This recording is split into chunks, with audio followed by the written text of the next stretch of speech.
Libro complementario, capítulo 4, El Dios del juicio. Textos bíblicos para el estudio. Éxodo capítulo 7, verso 8 hasta el capítulo 10, verso 29. Dios ama y valora a las personas.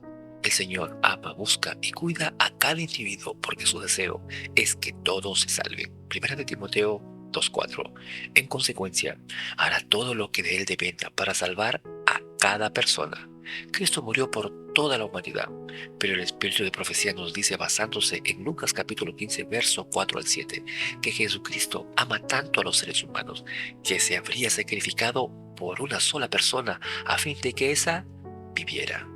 En la parábola, el pastor va en busca de una oveja, lo mínimo que se puede contar. Así también, si hubiese habido una sola alma perdida, Cristo habría muerto por esa sola persona. Eso representa una gracia increíble y asombrosa. En respuesta a este amor y cuidado incomprensibles, somos atraídos hacia Él, y cuanto más lo conocemos, más nos cautiva su amor y más atraídos nos sentimos a Él como resultado del arrepentimiento.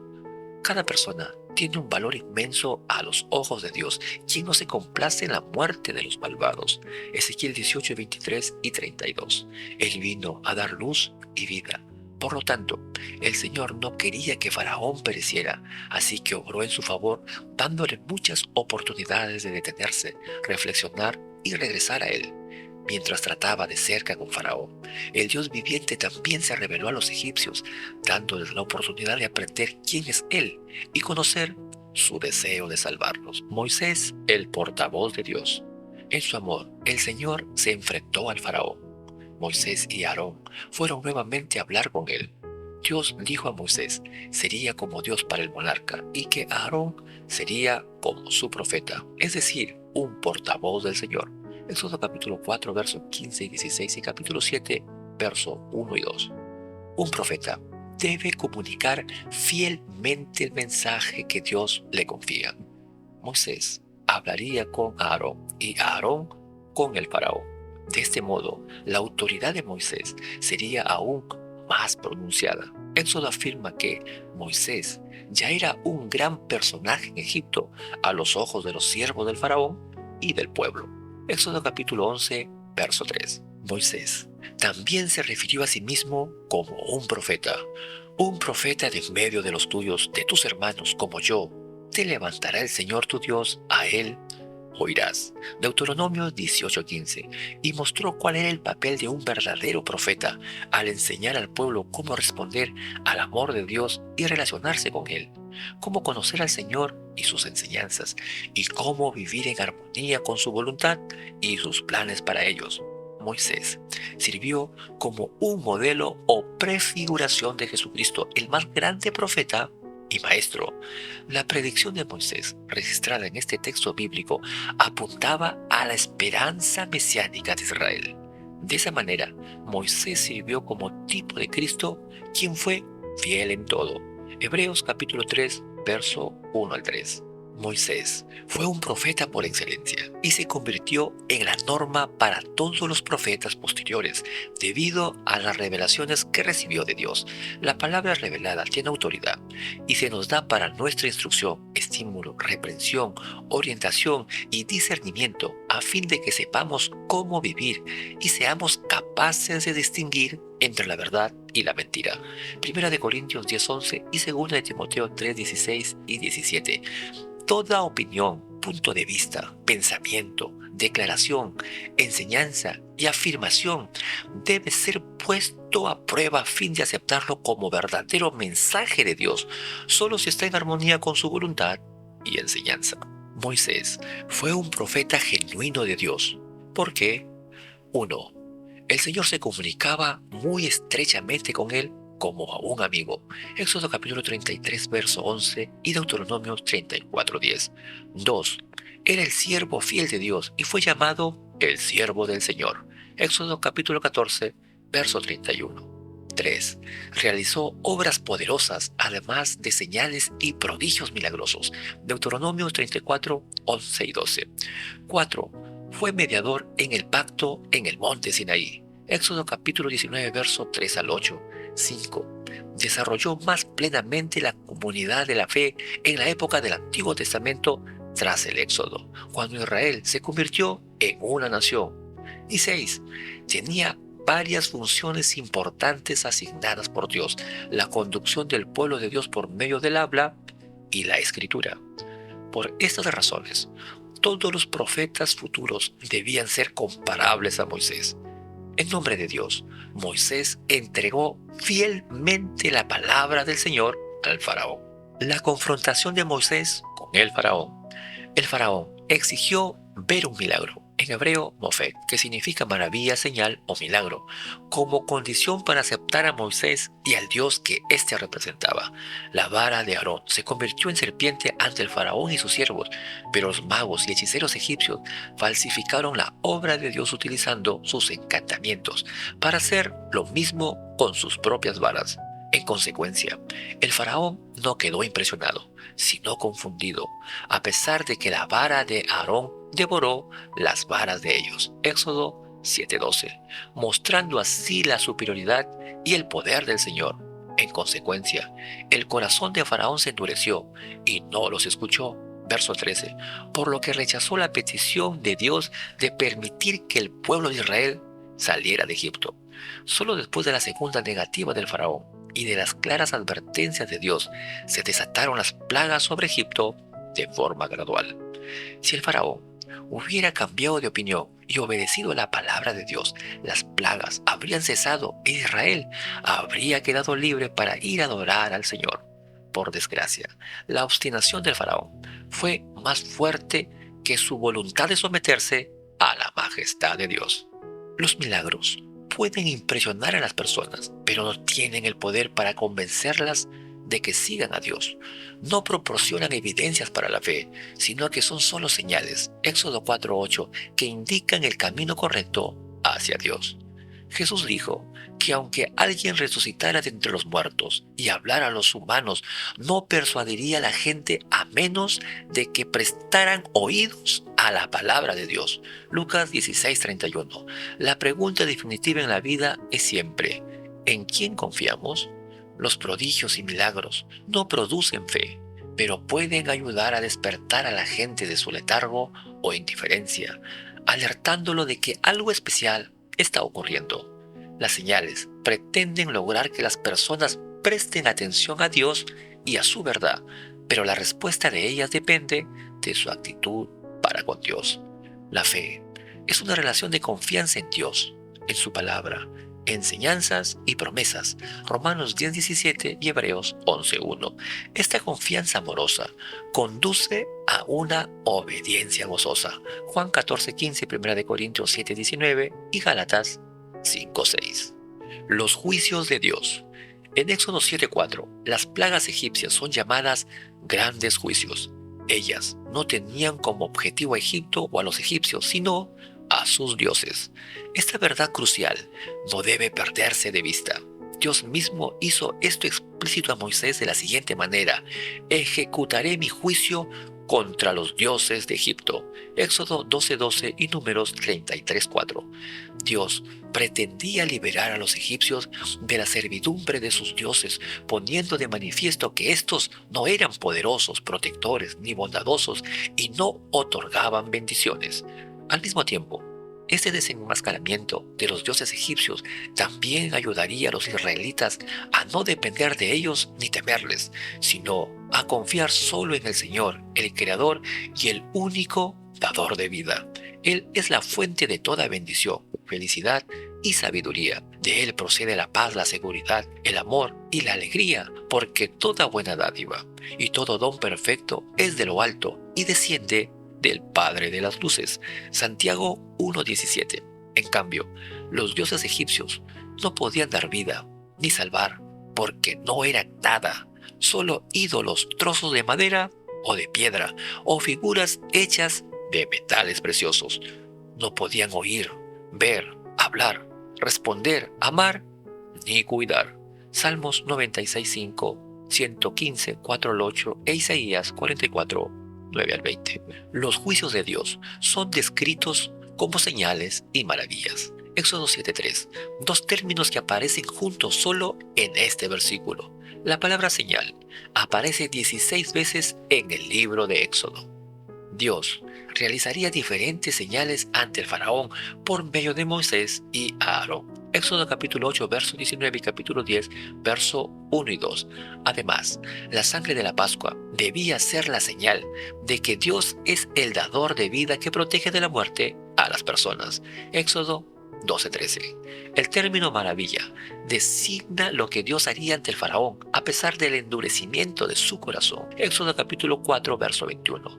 En el contexto de las plagas, la palabra traducida como maravilla es estructuralmente crucial para las primeras 9 plagas porque aparece 2 veces en la introducción a ellas. Éxodo capítulo 7, versos 3 y 9, y 2 veces al final de la 9ª plaga. Éxodo capítulo 11, versos 9 y 10. Nos convertimos en lo que adoramos. Dios realizó señales y prodigios al enviar las 10 plagas. En este capítulo nos centraremos en las primeras 9 plagas para ocuparnos de la 10ª en el próximo capítulo. Dios envió las plagas para ayudar a las personas a romper sus lazos contra el falso culto pagano. La idolatría distorsiona groseramente el carácter de Dios, disminuye su gloria y degrada a los seres humanos haciendo que se vuelvan semejante a lo que adoran. Los objetos, los pensamientos, las prácticas y los hábitos asociados con la idolatría dañan la moralidad, la integridad y la dignidad de las personas. Las plagas revelaron la batalla espiritual entre Dios y Satanás, entre las fuerzas del bien y del mal. Mostraron claramente que las personas estaban profundamente atrapadas por el mal, lo que hacía imposible rescatarlas de su manera errónea de pensar y comportarse sin demostraciones especiales y concretas del poder, la majestad y la soberanía de Dios. En virtud de su autoridad, Dios actúa contra la idolatría porque ésta está en conflicto directo con él, sustituyéndolo por las proyecciones humanas de los temores, deseos y esperanzas de las personas. Solo es posible romper las cadenas de la tradición y de la falsa religión mediante la intervención divina. El objeto o destinatario de nuestra adoración es crucial, porque nos convertimos en aquello que admiramos, en lo que pensamos, en lo que nos enfocamos y en lo que ocupa nuestra atención y nuestro mayor tiempo. Al adorar al Dios creador y viviente, los seres humanos se elevan para reflejar a aquel que nos creó a su imagen y semejanza. Ello nos libera de centrarnos en nosotros mismos y del egoísmo. Reverenciar, amar y adorar al creador del universo nos protege de idolatrarnos a nosotros mismos, de adorar nuestros logros o nuestro trabajo. Cuando nos enfocamos más allá de nosotros mismos y admiramos a aquel que está fuera de nosotros, crecemos a su imagen amorosa, santa, desinteresada, servicial, abnegada, moral y compasiva. Él nos da dignidad y propósito en la vida. Las primeras 9 plagas. Antes de enviar las plagas, Dios realizó un milagro ante el faraón. El bastón de Aarón se convirtió en una serpiente y devoró a la de los magos. Sin embargo, el monarca se negó a obedecer a Dios. Éxodo 7:13. A pesar de que el Señor le pidió 6 veces que dejara salir a Israel. Las 3 primeras plagas fueron generales, ya que afectaron tanto a los egipcios como a los israelitas, pero todas las demás cayeron solo sobre los egipcios, por lo que la diferencia entre ambos grupos resultó evidente. Éxodo capítulo 8, verso 22, capítulo 9, versos 6 y 7. Se dio una advertencia excepcional antes de las 2 primeras plagas y de la 10ª, pero hubo también un aviso al introducir la 4ª, la 5ª, la 7ª y la 8ª plaga.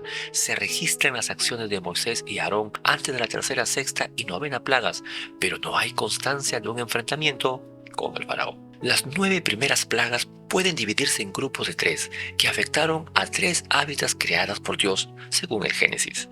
1. Las aguas, que fueron afectadas por la 1ª a la 3ª plaga. La tierra, que fue afectada por la 4ª a la 6ª plaga. Y el cielo, que fue afectada por la 7ª a la 9ª plaga. Así pues, estas plagas pueden considerarse una reversión de la creación, ya que afectaron al entorno humano. Con el paso del tiempo, las sucesivas plagas se intensificaron, volviéndose más severas a medida que el faraón seguía negándose a acceder a las exigencias de Dios. Comenzaron afectando el agua, primera plaga, después de lo cual fueron devastados los animales y la naturaleza, de la segunda a la quinta y de la séptima a la novena plaga, y afectaron por último directamente a los seres humanos, sexta y décima plaga. Las plagas también pueden ser distribuidas formando pares. La primera y la segunda están relacionadas con el río Nilo, la tercera y la cuarta con los insectos, mosquitos o piojos y moscas, y la quinta y la sexta con la peste que afligió primero a los animales y luego a los seres humanos, la séptima y la octava con las cosechas, y la novena y la décima con la oscuridad literal, ausencia de luz, y la figurada, ausencia de vida. Los magos de Faraón solo pudieron imitar las dos primeras plagas. Cuando se produjo la tercera, admitieron sin rodeos: dedo de Dios es este. Éxodo 8:19. Más tarde, ellos mismos padecieron a causa de los dolorosos furúnculos de la sexta plaga. Éxodo 9:11. En la octava, los siervos del Faraón lo instaron: deja ir a esos hombres para que sirvan al Señor su Dios. ¿No sabes aún que Egipto está destruido? Éxodo 17. Pero cuando el faraón se ofreció a dejar ir a los hombres para que adoraran, Moisés respondió enfáticamente que Dios había especificado que todos debían salir de Egipto: hombres, mujeres, niños e incluso su ganado. Verso 9. El faraón continuó endureciendo progresivamente su corazón, y solo en el contexto de las plagas sexta, octava y novena se afirma que Dios endureció el corazón del monarca. Éxodo capítulo 9, verso 12, capítulo 10, verso 1, 20 y 27. Cada plaga estaba dirigida específicamente contra uno o varios dioses egipcios, demostrando que no tenían poder para otorgar bendiciones, proporcionar los cuidados necesarios o proteger a sus adoradores. Considera la siguiente lista de plagas y los dioses asociados con ellas. Esta no es una lista exhaustiva de los dioses afectados. 1. La sangre. Éxodo 7, 14 al 25. Contra Api, dios del Nilo. Osiris, el Nilo era considerado su sangre, y Num, creador y guardián del río Nilo. 2. Las ranas. Éxodo 8, 1 al 15. Contra Eket, deidad con cabeza de rana, diosa de la resurrección. 3. Mosquitos. Versos 16 al 19. Contra Geb, dios de la tierra, y Jepri, representado como un escarabajo. 4. Moscas e insectos, verso 20 al 32. Contra Wathit, dios de las moscas, y Jepri, dios con cara de escarabajo. 5. Bestia del ganado, Éxodo 9, 1 al 7. Contra Hathor, diosa madre con forma de vaca, y Apis, el dios toro, Nebis, el toro sagrado de la ciudad de Heliópolis. 6. Forúnculos, verso 8 al 12. Contra Isis, diosa de la medicina, la magia y la sabiduría. Sekhmet, diosa de la guerra y las epidemias, y Motep, dios de la medicina y la curación. 7. Granizo, verso 13 al 35. Contra Osiris, dios de las cosechas y la fertilidad. Nut, diosa del cielo, y Set, dios de la tormenta, la guerra y el desorden. 8. Langostas. Éxodo capítulo 10, verso 1 al 20. Contra Seneem, dios protector contra las plagas de las cosechas. Shu, dios de la atmósfera. Y Serapis, dios de la majestad divina, la fertilidad, la curación y la vida después de la muerte. 9. Oscuridad. Verso 21 al 23. Contra Ra, el principal dios egipcio, la deidad del sol. Amón, Amón-Ra, Atón, Horus y Tot, diferentes deidades solares y celestiales. Y 10. La muerte de los primogénitos. Éxodo capítulo 11, verso 4 al 7 y capítulo 12, verso 29 y 30. Contra Osiris, el dios de la vida, y contra el propio faraón. El Dios viviente y lleno de gracia estaba enseñando a su pueblo a confiar en Él y en sus enseñanzas, que son verdad, y a no depender de dioses e ídolos hechos por el hombre e incapaces de ayudar en la vida real. Dios es más grande que nuestros mayores problemas y más fuerte que nuestras tentaciones más poderosas. Como nuestro Creador y Redentor, solo Él puede fortalecernos y guiarnos en medio de cualquier dificultad, decepción, abuso, herida, daño o aflicción que enfrentemos, pues Él desea salvarnos y concedernos una vida plena. Juan 10:10 y Efesios 3:19. Ninguna otra alternativa es satisfactoria, pues solo puede traer consigo alguna solución temporal, pero conducir a falsas expectativas, frustraciones y prejuicios para nuestra vida y nuestras relaciones más significativas.